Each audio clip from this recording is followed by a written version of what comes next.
Hello friends, welcome to study with logic. आज के इस लेक्चर में दोस्तों हम देखने वाले हैं संख्या पद्धति चैप्टर में प्राकृत संख्याएं मतलब नेचुरल नंबर्स, पूर्ण संख्याएं, पूर्णांक संख्याएं, अभाज्य संख्याएं, परिमेय संख्याएं और अपरिमेय संख्याओं को। ये सभी एग्जाम की दृष्टि से इंपॉर्टेंट हैं। इनको लेकर छोटे छोटे क्वेश्चन एग्जाम में पूछे जाते रहते हैं और ये हमें वैसे भी आने चाहिए। इनको लेकर हमें अक्सर कन्फ्यूजन बना रहता है कि ये कौन सी संख्याएं होती हैं। तो आज के इस लेक्चर में हम इनको सीखने वाले हैं और यदि आपको पहले से आती हैं तो आपका रिवीजन हो जाएगा। चलिए स्टार्ट करते हैं। तो हम शुरुआत करते हैं प्राकृत संख्याओं से। ये जो प्राकृत संख्याएं होती हैं ये वो संख्याएं होती हैं जिनको हम गिनती में या काउंटिंग में यूज करते हैं।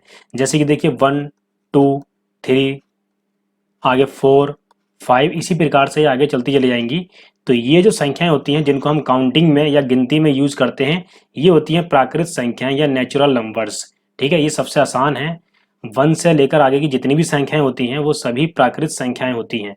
इनको हम गिनती में काउंटिंग में यूज करते हैं। आगे देखते हैं। यहाँ पर देखिए ये है पूर्ण संख्याएं। हम इन प्राकृत संख्याओं में यदि 0 को भी शामिल कर लेते हैं तो ये बन जाती हैं पूर्ण संख्याएं। तो 0, 1, 2, 3, 4, ये जो संख्याएं चलती चली जाएंगी आगे, 0 को शामिल कर लेते हैं हम प्राकृत संख्या में तो ये बन जाती हैं पूर्ण संख्याएं। तो ये आपको समझ में आ गया होगा। प्राकृत संख्याएं थी 1, 2, 3, 4, 5, इसमें हमने 0 भी शामिल कर लिया तो ये हो गई पूर्ण संख्याएं, होल नंबर। इसको हम अक्सर W से डिनोट कर देते हैं। तो ये हो गई पूर्ण संख्याएं या होल नंबर। इसके बाद देखते हैं, देखिए पूर्णांक संख्याएं। पूर्णांक संख्याओं में देखिए ये तो पॉजिटिव नंबर हो गए। पूर्णांक संख्याओं में हम नेगेटिव नंबर्स को भी शामिल कर लेते हैं। मतलब सभी धनात्मक और ऋणात्मक संख्याओं को हम कहते हैं पूर्णांक संख्याएं। जैसे कि देखिए यहाँ पर ये 0 है, 0, 1, 2, 3, 4, ये आगे इसी प्रकार से चलती चली जाएंगी। और इसके साथ हम ऋणात्मक संख्याओं को भी शामिल करते हैं। -1, -2, -3, -4, -5, ये इसी प्रकार से पीछे भी ये माइनस में जहां तक भी जाएंगे अनंत तक, ये सभी संख्याएं होंगी पूर्णांक संख्याएं। तो यहाँ पर हमने देखा पूर्णांक संख्याओं में ऋणात्मक और धनात्मक सभी संख्याओं को शामिल किया जाता है। तो ये हो गई पूर्णांक संख्याएं।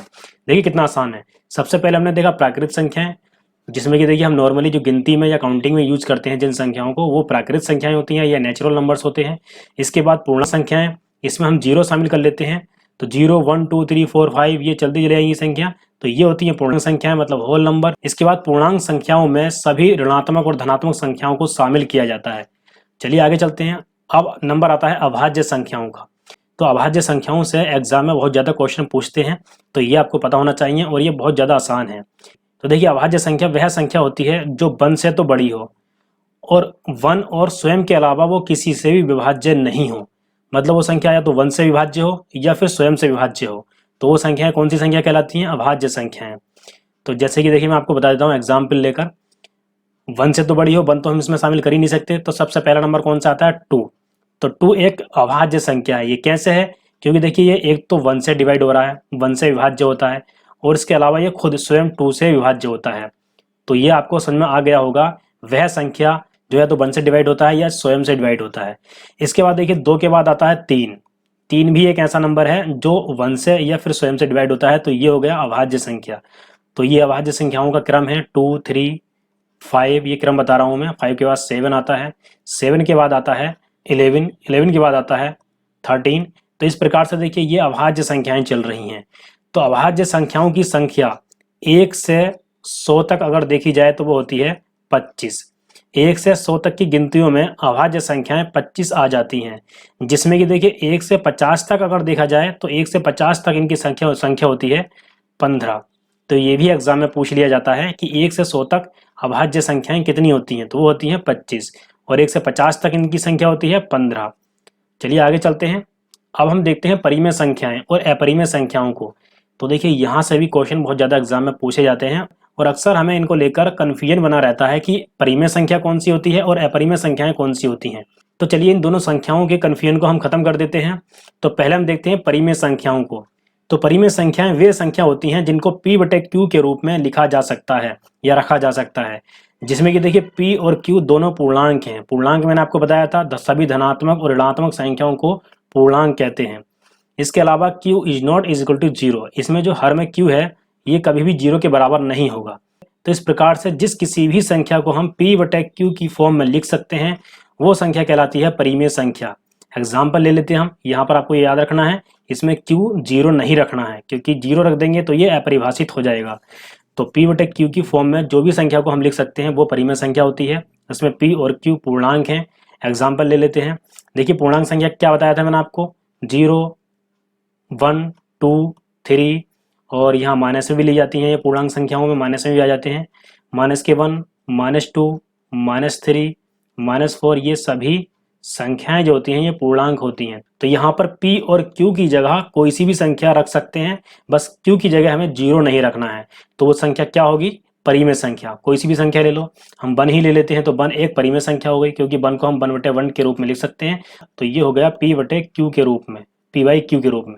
अब दूसरा एग्जाम्पल ले लेते हैं, -1 ले लेते हैं, या -2, -3, -3/4, ये सभी पूर्णांक संख्याएं होंगी। तो यहाँ पर आपको ये ध्यान रखना है कि p बटे q में q 0 नहीं रखना है। इसके अलावा सभी पूर्णांक संख्याओं में हम कुछ भी रख सकते हैं, तो वो क्या होगी, परिमेय संख्या। अब हम देखते हैं अपरिमेय संख्याएं क्या होती हैं।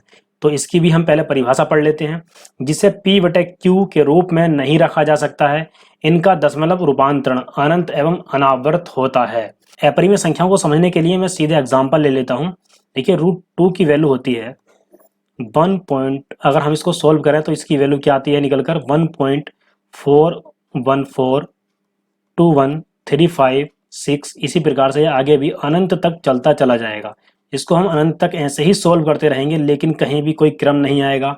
यहाँ पर आप देख सकते हैं कोई भी कहीं भी कोई क्रम नहीं बन रहा है, ठीक है, कोई क्रम नहीं आता इसमें। तो इसी प्रकार से बिना क्रम के ये अनंत तक सोल्व होता रहता है। तो उन संख्याओं को हम कहते हैं अपरिमेय संख्याएं। √2 हो गई, इसके बाद हम √5 को ले लेते हैं। √5 की वैल्यू होती है, अगर हम इसको सोल्व करें तो 2.2360679। इसी प्रकार से आगे भी हम अनंत तक सोल्व करते रहेंगे, लेकिन कोई क्रम हमें देखने को नहीं मिलेगा।